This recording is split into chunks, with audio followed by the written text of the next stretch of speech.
What's the biggest amount of money that I've wasted and what did I do with it? I don't think I wasted it, but it's a crazy amount of money.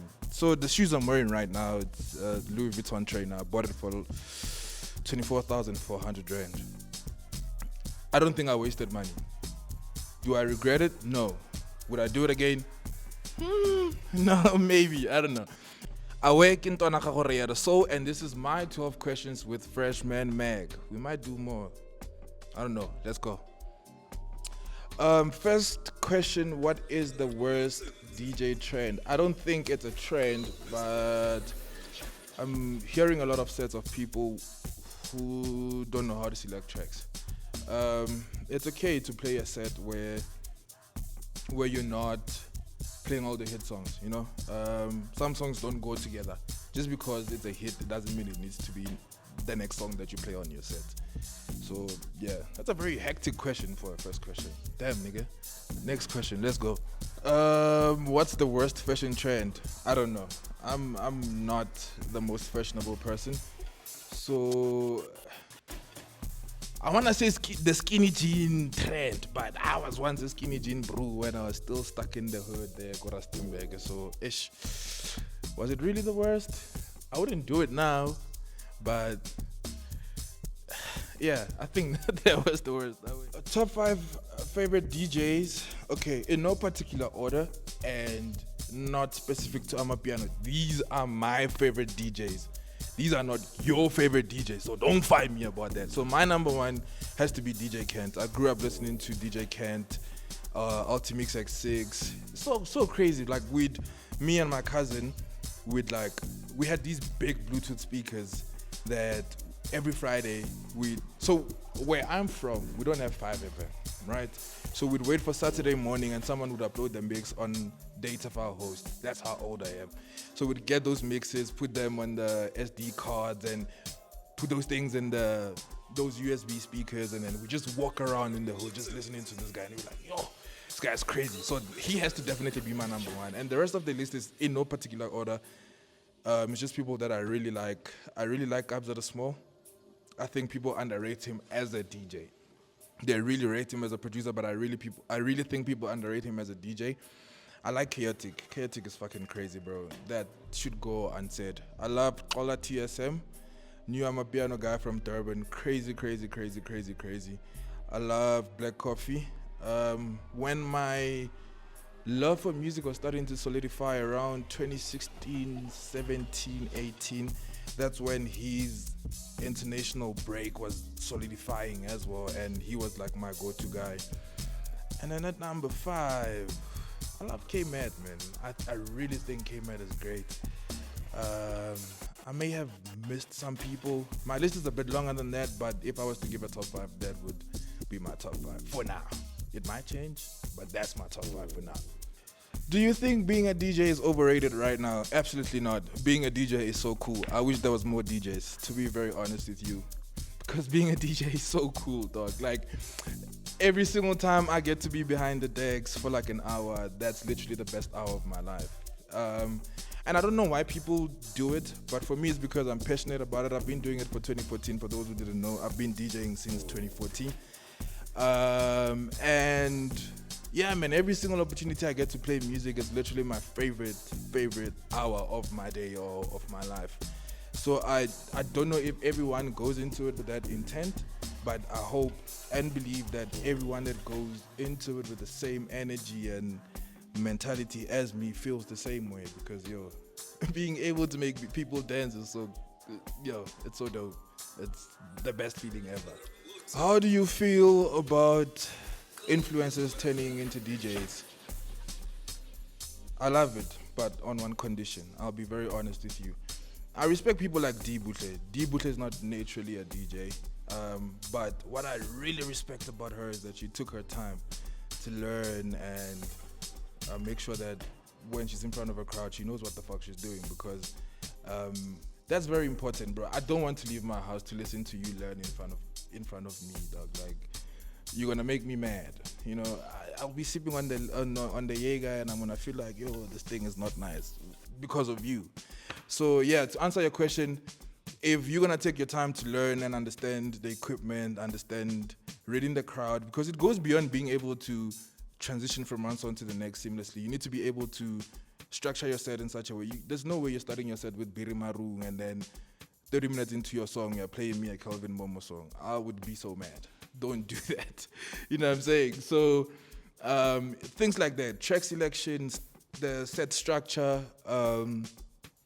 reading the crowd. You know, sometimes you leave the house with a Calvin Momo set thinking, I'm playing 8 to 9. Then you get to a kiddies party and those kids want to hear Biri Marung. You have to play that Biri Marung, you know? So yeah, you need to be able to read your crowd and understand who you're playing for and what they like. And yeah, if you're doing all of that, for me, you're ticking all the boxes. I'm happy. That's it. Let's go. Next question. It says, what's the biggest amount of money that I've wasted and what did I do with it? I don't think I wasted it, but it's a crazy amount of money. So the shoes I'm wearing right now, it's Louis Vuitton trainer. I bought it for 24,400 rand. I don't think I wasted money. Do I regret it? No. Would I do it again? No, maybe. I don't know. But the reason why I got this shoe is because it was on my birthday, right? It was on my 26th birthday. And leading up to my birthday, I initially wanted to do a dinner with my friends, right? And I thought about like a lot of the people close to me, their situation, their financial situations, and I'm like, I don't want to put a burden on people and say, yo, contribute X amount, let's celebrate my birthday. I feel like people who do that are a bit unfair. And then on the morning of my birthday, I woke up very depressed. I was like, bro, I feel like I'm that person that a lot of people look to when they need help, and I never get to do that. You know, I'm like a savior to a lot of people, but I'm never like saving myself. And I did this because I wanted to celebrate myself. I wanted to thank myself and say, yo, dog, you actually work hard, dog.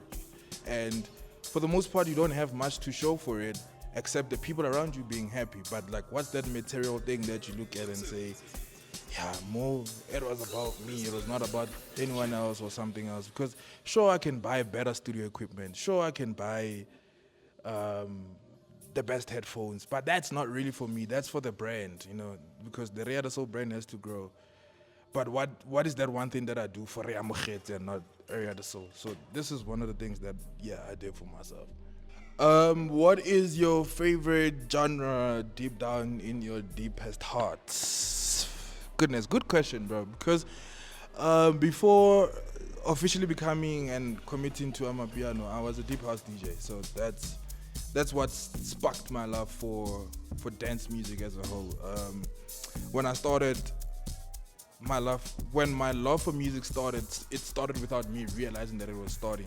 Because at the time I had a BlackBerry and had BIS. So my mom is very strict, bro. Funny enough, she's not strict, but she likes acting strict. So during the week, she'd take my phone, and then on the weekends, she'd give me my phone, and I would look forward to being on the internet and looking for Duke Soul's latest mix, latest song, what he's up to, gig guides. Like, I'd look at his gigs, and this nigga's in Kimberley, and I'm like, fuck, I wish I was there, but there was no way of getting there, you know? But yeah, to answer your question, my favorite genre in my deepest of hearts is deep house. And I think that's why my music is very mellow and soulful. What's the craziest DM you've gotten? Let me think about this one. I've received quite a few, but I'll give you one. I'll read it. Actually, let me move on my phone. I'll read it because it's not recent, but I recently replied to it. And don't ask me why, and don't ask for my response. I'm not gonna send you the screenshot. So this was on the 2nd of May, 2023. And this person said, Ndicela nje around A1 sana. And this was in my request. This is not even someone that's following me at the time. And the reason why I only replied to it now is because I don't really like use my DMs like that on Twitter. So this DM came from Twitter. So I don't really be using my DMs like that on Twitter. And on that day, I don't know why I was bored, but I was just going through my DMs. So there's just a bunch of people saying, yo, your work is dope. Yo, let's collab. Yo. And at some point, I was selling clothes. Yo, how much is that item that you were selling? Da, da, da, da. And then, boom, this one DM pops up, and this woman is coloring for Iran de lot. I was like, oh, crazy. Who is the most famous person on my contact list? This is a funny one because the most famous person on my contact list doesn't know I have their number. The most famous person, I think, is Casper Nyuvest, but he doesn't know that I have his numbers, but I do have his numbers. How do I have his numbers? I actually don't even know. But the other day I was just deleting numbers and I saw Refilo Polo Nyuvest. I'm like, what the fuck? But yeah, I have his numbers. I don't know if it's the number that he's using now or whatever, but yeah. What do you think is the fascination with people moving from other genres to Amapiano?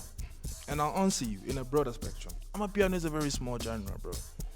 It's a very, very small genre. And the more people we have in our space, the better. For us to get to where we want the genre to be, which is essentially global domination, we need to come together.